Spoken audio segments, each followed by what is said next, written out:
So how do you usually start? Where do you start? I know that maybe not always, but it's very popular that maybe in the people I met and in my art schools that everyone starts with opening the Pinterest and scrolling through through the pictures and stuff. And I think years ago it was me also. And I think now it's not about that.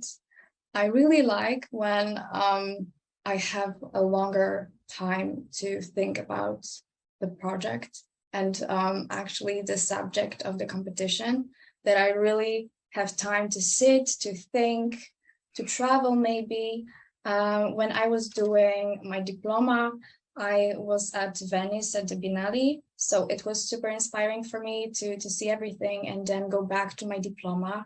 It changed the whole game, actually.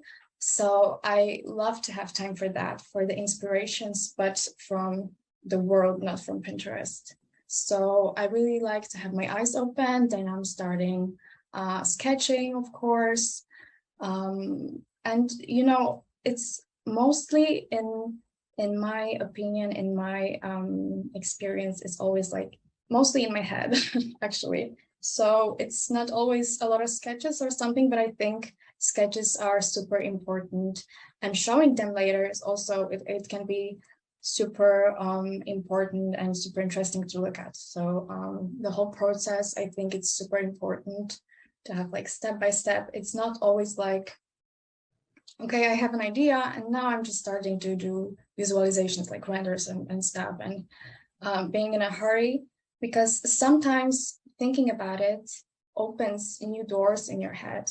And I think it's when I had like a longer period of time to do the competition, it's changed a lot at the very end of the competition, and I think it was super important to have it. And it's also a super important moment when you realize that maybe I have to change something that I thought at the beginning it will be super cool.